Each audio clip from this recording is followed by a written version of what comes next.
আমার ভাই বাবারা, সবার খেদমতে সর্বপ্রথমে সালাম জ্ঞাপন করছি। আসসালামু আলাইকুম ওয়া রাহমাতুল্লাহি ওয়া বারাকাতুহু। আমরা ভূমিকা নিচ্ছি না, অল্প সময় আমাদের আজকের এই পবিত্র আজিম ও শান জশ্নে ঈদে মিলাদুন নবী উদযাপন উপলক্ষে বিলাসী অল্প কিছুক্ষণের মধ্যে আমরা শেষ করব।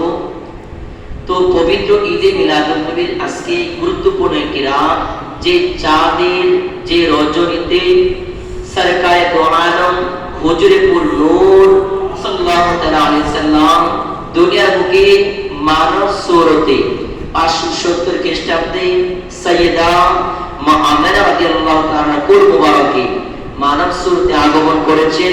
সেই রাতই হচ্ছে আজকের রাত। বলে আলহামদুলিল্লাহ। এই আজকের রাত্রে কত গুরুত্বপূর্ণ ফজিলত বলে আমি শেষ করে দিচ্ছি। মুফাসসির শিরোমণি হযরত আব্দুল্লাহ ইবনে আব্বাস রাদিয়াল্লাহু তাআলা আনহু এই পবিত্র রজনীতে ওনার বাড়িতে মিলাদ শরীফ আয়োজন করেছেন। যিনি তাফসীর কারকের মধ্যে সর্বশ্রেষ্ঠ মুফাসসির শিরোমণি হযরত আব্বাস রাদিয়াল্লাহু তাআলা আনহু এই রজনীতে মিলাদ শরীফ আয়োজন করলেন। ওনার বাড়িতে মিলাদ শরীফের মধ্যে উনি নিজে বক্তা হিসেবে আলোচনা পেশ করতেছেন এবং বলতেছেন যে আজই সে রাত যে রাত্রে আল্লাহর হাবিব শুভ আগমন করেছেন। বলেন সুবহানাল্লাহ। এমনই সময় নূরের নবী, দরদী নবী, রউফুর রহিম হযরত আব্বাস রাদিয়াল্লাহু আনহু ঘরের মধ্যে তাশরীফ আনলেন। বলেন সুবহানাল্লাহ। আল্লাহর নবীজি কামরার মধ্যে ঘরের মধ্যে প্রবেশ করে আব্বাস রাদিয়াল্লাহু আনহু কথা শুনতে পেলেন যে আব্বাস রাদিয়াল্লাহু আনহু কি বলতেছে যে আজকেই আল্লাহর হাবিব আগমন করেছেন। আর ওনার আগমনটা ছিল একটা অলৌকিক ঘটনা, একটা আজব ঘটনা। আল্লাহর নবী যে আমাদের মতন কোনো মানুষ হতে পারে না, তিনি আমাদের মতন কোন সুরতই নয়, তিনি আমাদের মতন আসেও নাই, তিনি আমাদের মতন দুনিয়া থেকে পর্দা করে নাই। বলে সুবহানাল্লাহ। আল্লাহ নবীজি যখন এসে শুনলেন যে হযরত আব্বাস রাদিয়াল্লাহু আনহু এই আলোচনা করতেছেন, আল্লাহর হাবিব খুশি হয়ে গেলেন। খুশি হয়ে বলতেছে, আব্বাস চাচা, আপনারা যেভাবে আজকে আমি নূর নবীজির বেলাদত উপলক্ষে মিলাদ শরীফ আয়োজন করেছেন, আপনাদের জন্য আমার শাফায়াত অবতীর্ণ হয়ে গেল। বলে সুবহানাল্লাহ। নবীজির শাফায়াত ছাড়া কিন্তু আমরা কখনো জান্নাতে যাইতে পারবো না। আমাদের নামাজ, আমাদের রোজা, আমাদের হজ, যাকাত, এভরিথিং ইত্যাদি ইত্যাদি আপনি যা কিছু বলেন, কোনো কিছুই কাজে লাগবে না যদি আল্লাহর হাবিব আপনাকে শাফায়াত না করে। আর সেই শাফায়াতের সবচেয়ে বড় আমলের নাম হচ্ছে কি? এই মিলাদ শরীফ আদায় করা। বলে সুবহানাল্লাহ। এটা বানানো কোনো কথা নয়, এটা দুর্বল কোনো কথা নয়, এটা শক্ত একটা কথা। এটা কোরআন দ্বারাও সাব্যস্ত, হাদিস দ্বারা সাব্যস্ত। কোরআন আল্লাহ কি বলেছেন যে ইন্নাল্লাহা ওয়া মালাইকাতাহু ইউসাল্লুনা আলান নবী, নিশ্চয় আল্লাহ এবং তার ফেরেশতারা তার হাবিবের উপরে কি করে? দুরূদ শরীফ পাঠ করে। বলে সুবহানাল্লাহ।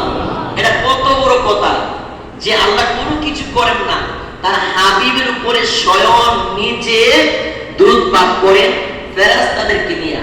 আবার বলতেছেন ইয়া আইয়ুহাল্লাযীনা আমানু, হে ঈমানদাররা তোমরাও আমার বন্ধুর উপর দুরূদ পাঠ করো। বলে সুবহানাল্লাহ। সুতরাং মিলাদ শরীফের কথা বোঝাটা কি কোরআনেও আছে, আর হাদিস শরীফে এত ব্যাপক পরিমাণ মিলাদ শরীফের কথা আছে। অর্থাৎ মিলাদ অর্থ হচ্ছে কি? নবীর শুভ আগমন নিয়ে আলোচনা করা। মিলাদুন নবী, দয়াল নবী যে আগমন করেছেন সেই নবীর শুভ আগমন, জন্ম বৃত্তান্ত নিয়ে আলোচনা করা, নবীজির জীবন বৃত্তান্ত আলোচনা করা, শুভ আগমন নিয়ে আলোচনা করা, এটাই হচ্ছে মিলাদ শরীফ। আল্লাহ অসংখ্য সাহাবী কেরাম রয়েছেন এবং ইমাম জালালউদ্দিন সুয়ুতি রাহমাতুল্লাহ আলাইহি তিনি বলতেছেন যে জায়গাতে, যেই ঘরে, যে মসজিদে, যে মাঠে মিলাদ শরীফ আয়োজন করা হয়, মঞ্চের ব্যবস্থা করা হয়, তাবারুক আয়োজন করা হয়, এই জায়গাটাকে আল্লাহ পাকের ফেরেশতারা বেষ্টন করে রাখেন। বলে সুবহানাল্লাহ। এবং এই জায়গার মধ্যে যারা আছে সবার উপরে আল্লাহর উপরে আমভাবে, ঢালুভাবে রহমত এবং সন্তুষ্টি দান করেন। বলে সুবহানাল্লাহ। এবং যারা দয়াল নবীর শুভ আগমন উপলক্ষে মিলাদ নবী পালন করে, জিবরাইল, মিকাইল, ইসরাফিল, আজরাইল, তারা সবাই ওই মিলাদ শরীফ পাঠের উদ্যোক্তার জন্য দোয়া করতে থাকে, মাগফিরাত কামনা করতে থাকে। বলে সুবহানাল্লাহ। ভাই বাবারা, মিলাদ শরীফের ফজিলত অনেক। আমরা সারা মাস কত মাস চলে যাচ্ছে, আমরা আপনাদেরকে শুনে আসছি, আরো অর্ধ মাস বাকি আছে। আমরা মিলাদ শরীফের কত ফজিলত, নবীজির কত শান, কত সৌভাগ্যতা শোনাবো। এই নবীজি দুনিয়াতে আগমন করবেন, এই জন্য আল্লাহ পাক দুনিয়াটা সুন্দর করে সাজিয়েছেন। বলে সুবহানাল্লাহ।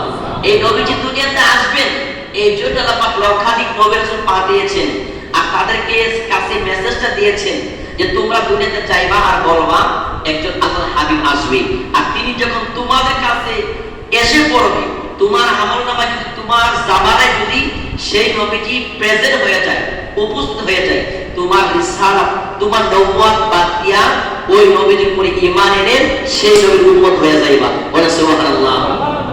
আমাদের নবীজির কত পাওয়ার, কত স্পেশাল পাওয়ার। আল্লাহ রুহুল জগতে নবী রাসূলের কাছ থেকে অঙ্গীকার নিচ্ছেন যে তোমাদেরকে দুনিয়াতে পাঠাইবো, সকল নবী রাসূলদেরকে দুনিয়াতে পাঠাবেন, কিতাব দিবেন, হিকমত দিবেন, তারপরে একজন রাসূল যাবে, সেই রাসূল ওই নবী রাসূলদের কিতাবকে সত্যায়িত করবে এবং তাদেরকে রিসালাত সত্যায়িত করবেন এবং বলতেছেন তোমরা আমার যে হাবিব, যে রাসূল আগমন করবে, তোমাদেরকে সত্যায়িত করবেন, সেই নবীর উপর তোমরা ঈমান আনতে হবে, তোমরা সাহায্য করতে হবে। তোমরা সবাই আমার বন্ধুর উপর ঈমান আনতে রাজি কি, রাজি কিনা? সবাই এক সাথে উত্তর দিচ্ছেন, আমরা সাক্ষ্য দিচ্ছি, আমরা সবাই সেই রাসূল আরবি নূরে মুজাসসাম মুহাম্মদুর রাসূলুল্লাহ সাল্লাল্লাহু আলাইহি ওয়াসাল্লামের উপর আমরা মিলাদ শরীফ পাঠ আমরা ঈমান আনবো, সাহায্য করব। বলে সুবহানাল্লাহ। তাহলে আমাদের নবী হচ্ছে কি সকল নবীদের নবী, এবং কি আল্লাহ নিজেও সেই নবীর শরীফ পাঠ করে। সেই নবীর দাম আছে কি, আছে না? সেই নবীর সাফাত ছাড়া আমরা কখনো জান্নাতে যেতে পারবো না। সেই নবীর আগমন হয়েছে এই রাতে সুবহে সাদিকের সময় আগমন হয়েছে। যখনই আল্লাহর হাবিব আগমন করেছেন, কুল কায়নাত আনন্দে খুশিতে মুগ্ধ হয়ে গেছেন, কিন্তু শয়তানের মন খুশি না।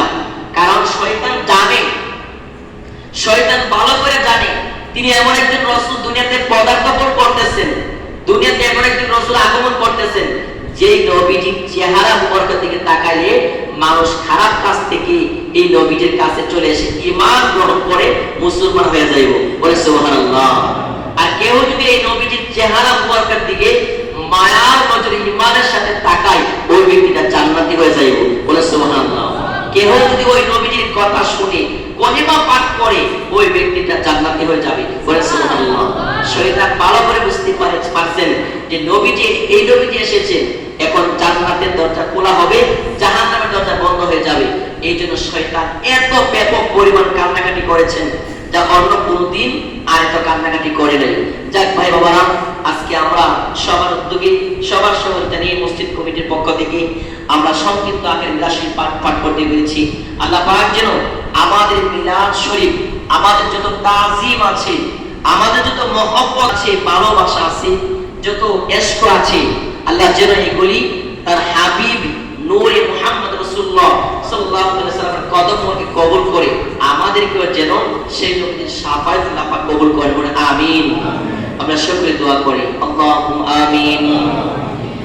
আলহামদুলিল্লাহি রাব্বিল আলামিন, আসসালাতু ওয়াসসালামু আলাইকা ইয়া রাসূলুল্লাহ, আসসালাতু ওয়াসসালামু আলাইকা ইয়া নাবিয়াল্লাহ, আসসালাতু ওয়াসসালামু আলাইকা ইয়া শাফিউল মুজরিমিন, আসসালাতু ওয়াসসালামু আলাইকা ইয়া রাহমাতাল লিল আলামিন। ربنا ظلمنا أنفسنا وإن لم تغفر لنا وترحمنا لنكونن من الخاسرين। أي رب العالمين মাবুদ মাওলা গো, যে পবিত্র 12তম রজনী 12তম দিন আল্লাহ তোমার